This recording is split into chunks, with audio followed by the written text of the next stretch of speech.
The Clippers went into the offseason with three main needs: size in the front court, more shooting, and better ball handling. They moved very quickly, signing Brook Lopez to stretch the floor and protect the rim, trading for John Collins to add some versatility up front, and then bringing in Bradley Beal to fill the scoring guard role left by Norman Powell. They are betting big that Beal still has something left in the tank after a tough run in Phoenix, where injuries, role changes. I still am attack mode. I still have the mindset of a scorer and still have that ability, but I also understand that I have to be able to generate shots for us and get us good quality looks. And a messy roster, gosh, they just got this group together, made it hard for him to shine. Beal is getting a fresh start in LA. On paper, that's a solid refresh. Lawrence Frank, the team's president, is very confident about the direction they're going in. Yes, we signed him. Done. He had other options, but he wanted to stay there because he believes that the Clippers can win big. And honestly, it makes sense. Take Bradley Beal, for example. Bringing in a player who has the individual accolades that he has. 3-time All-Star, once upon a time dropping over 30 a night in Washington, and he can help the Clippers do some big things. He's now on a stage where winning matters more than stats, and I'm sure he's ready for the task. The big question is whether he can stay healthy. Beal hasn't played more than 60 games in a season since 2021, and the last couple of years were filled with injuries.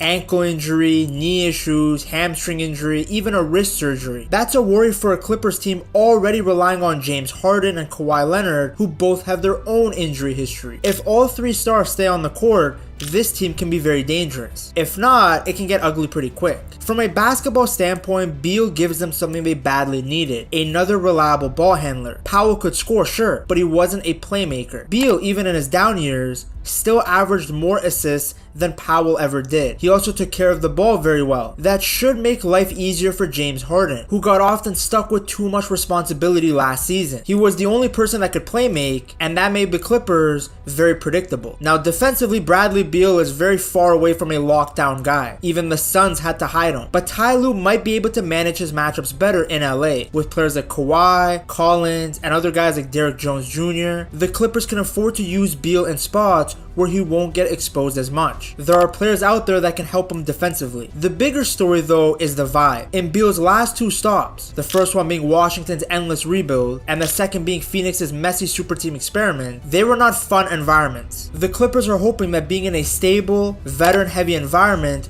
will bring back Beal's edge. Ty Lue called him a guy who can score in so many different ways and make others better. If that version of Beal shows up, then the Clippers can finally make a deep run in the playoffs and actually make some noise. Of course, keep in mind this isn't a long-term plan. Most of the roster has player options or expiring deals within the next 2 years. Beal himself can walk in 2026. The Clippers are basically saying, let's take one more big swing with this group and see how far we can go. That's exactly why they added another familiar face in Chris Paul. Chris Paul is back where it all began for him as a true franchise-changing star. The Clippers introduced the 40-year-old point guard at the Intuit Dome this summer, signing him to a veteran's minimum deal that reunites him with the organization that he led from 2011 to 2017. But this isn't about reliving Lob City. Blake Griffin isn't here anymore, and Chris Paul is no longer a young guy. This is about a veteran legend stepping into a new role while chasing one last shot at a title. For Chris Paul, the decision was simple. His family had remained in LA ever since his first stint with the Clippers, and that stability was a major factor in choosing to come back. I'm just in it, Chris Paul said about his retirement, day in and day out, enjoying it. It's been really cool to be around my family and know that the countdown hasn't started for me to leave again. While CP started all 82 games last year with the San Antonio Spurs, becoming actually the first player ever to do it in his 20th season, he's at peace with accepting a bench role with the Clippers. President Lawrence Frank actually made that very clear. CP will slot in as a reserve point guard, there to steady the offense, protect the ball, and set a veteran example. It gives him one more opportunity to compete and play for a championship while putting him in an environment where he can thrive. Again, the Clippers have good athletic wings, players that can defend. What they need is someone who can handle the ball and make plays for others. Despite CP3 being older, the fit is very obvious. The Clippers were 23rd in the NBA last year in turnover percentage and struggled to find a secondary ball handler behind James Harden. Chris Paul, meanwhile, remains one of the most careful decision makers in the league's history. Last season in San Antonio, he averaged 7.4 assists against just 1.6 turnovers. A fantastic 4.7 assist to turnover ratio, second only to Tyrese Halliburton and Tyus Jones. When CP was on the floor, Spurs possessions ended in turnovers just 13% of the time, which put him in the top 3 level of efficiency. When he sat, that number jumped to 14.5%, closer to the bottom half of the league. Even Thomas Frank admitted that ball handling and playmaking were areas that he wanted to address, and Chris Paul is perfect for that, because he takes care of the ball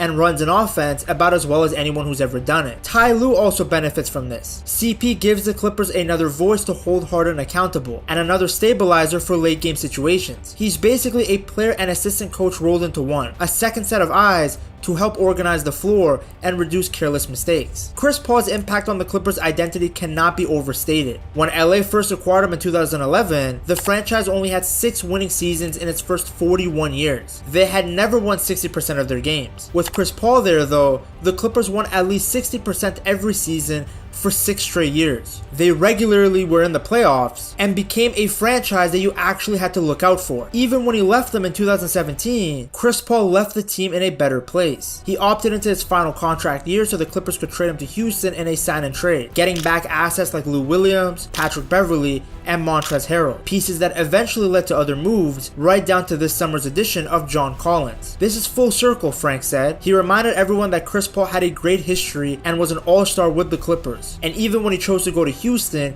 he still helped the franchise set up for the future. Now he's back, and he can impact winning again. One of the most fascinating storylines is Chris Paul reuniting with James Harden, his former Rockets co-star. The two famously clashed at times in Houston, but both insisted that the relationship was overblown. Chris Paul even said that team was one of the funnest he's ever been on. It's a lot of fun, man. The way we share the ball, the pace that we play at, the camaraderie that we have, it's a lot of fun.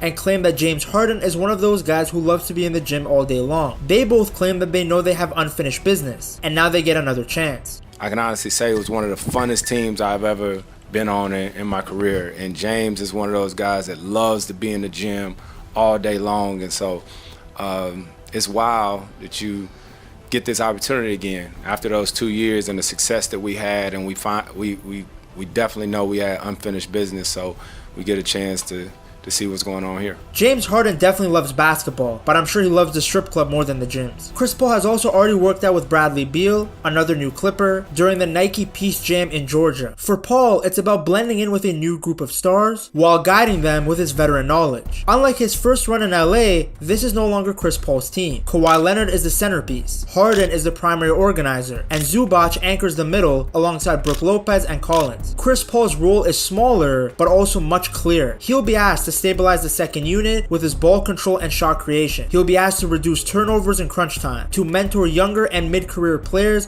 on professionalism and preparation, and more importantly, protect Harden and Kawhi's minutes by carrying small stretches of the offense. He seems energized by the chance to model his daily habits again and be in an environment where his work is actually leading to something, as opposed to the Spurs who were clearly rebuilding. Now, of course, there are questions. CP is 40 years old. Kawhi hasn't had a fully healthy season in years. Beal, Lopez, and Batum, they're all unks, all in their 30s. The Clippers are old, and the risk of breakdowns is very real. But Frank and Lou are betting on depth. 10 players with starting experience, plus rookies like Kobe Sanders and Yannick Conan Niederhauser to manage the grind. If this works, this could be Chris Paul's best chance in years to chase the one thing that is missing from his Hall of Fame resume, a championship. And even if it doesn't work out, it will still be a poetic ending for a player whose fingerprints are all over the Clippers' rise from the NBA punchline to consistent contenders. As Paul put it himself, there's an emptiness that he was missing, and he's excited to really be back and get a chance to play for the Clippers again. So naturally it comes down to this. If Bradley Beal can stay healthy, play his role, and give Harden and Kawhi some support, the Clippers might actually be in the mix next spring. If not, well, it will be another chapter in the long list of what ifs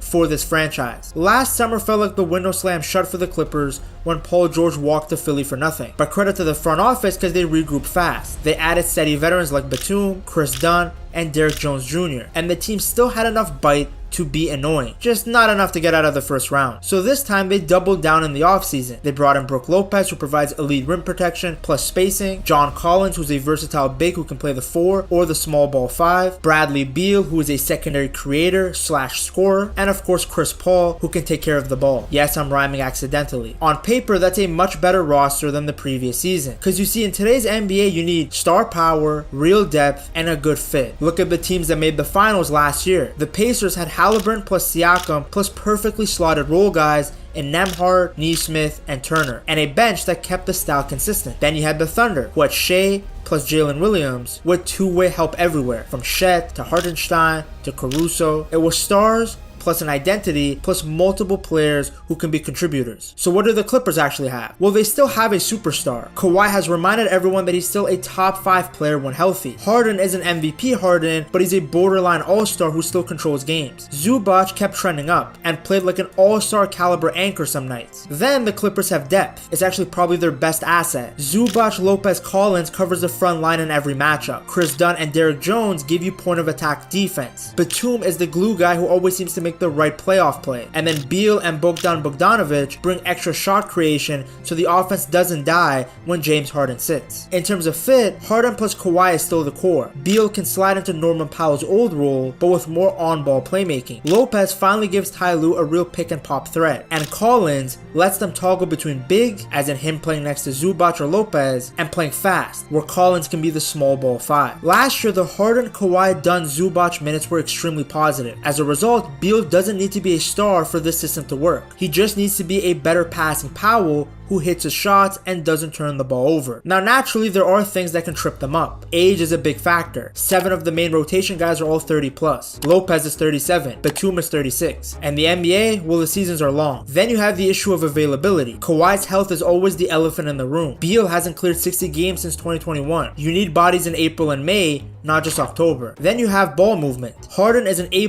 organizer, but after him it really dropped off last season. Beal will help, but more importantly, this is where Chris Paul really matters. He gives you low turnovers, organizes the second unit, and can close certain matchups. So hopefully he fixes that issue from the previous season. Now Ty Lue has a lot of options. He can start big, but then finish small. He can open the game with size, like Harden, Beal, Kawhi, Collins, Zubac, and that way he can control the glass and the paint. But he can close with whatever kills the matchup. The lineups are very flexible. He can go with an offense-heavy lineup, which would be Harden, Beal, Kawhi, Bogdanovic, and Lopez, which maxes the space around, allowing Kawhi to do his ISOs. He can go with a more switch defense heavy lineup, which would be Harden or Beal or CP3, Kawhi, Jones, Collins. That way they can switch on the fly and they're faster on D. Then he can go with a balanced lineup like CP3, Harden, Kawhi, Collins, and Zubac. CP can handle the late game execution, Harden can play off ball. He can also now stagger the creators, always having one of Harden, Beal, or CP3 on the floor. That keeps the offense organized, reduces waste possessions, and protects against cold spells. He can also lean into Lopez more, run a drop coverage, and have him anchor the paint. Then on offense, he can pop through the arc, making life simpler for everyone. You can also use Collins as this high-flying athlete, have him do short rolls, chilling on the dunker spot, rim running. Against small lineups, sliding Collins to the 5 can be really beneficial. And then of course you have Chris Dunn and Derrick Jones as matchup pieces. If they're playing a team where the opponent guard is cooking, you can throw one of them on him and let Harden rest on easier assignments. The biggest if with this team is if they can stay healthy, because on paper this group is deep, balanced, and ready for the playoffs. Chris Paul fixes a real weakness, which is late game organization and turnovers. Beal doesn't need to drop 28 a night, but if he can offer a steady 18 to 20 points per game with playmaking and decent defense, he'll help out tremendously. Kawhi's availability will be the real swing factor. When he's right, the ceiling of this team jumps. So what's a realistic outlook for this team? In the regular season, they can easily be a top 4 to top 6 in the West if they manage their minutes smartly. In the playoffs, they can get to a second round and really have a good shot at the conference finals if Kawhi's healthy. They're not a youth movement contender like OKC, but as a veteran, scheme versatile team that can win in different styles, the Clippers are very much in the mix. To see just how good a healthy Kawhi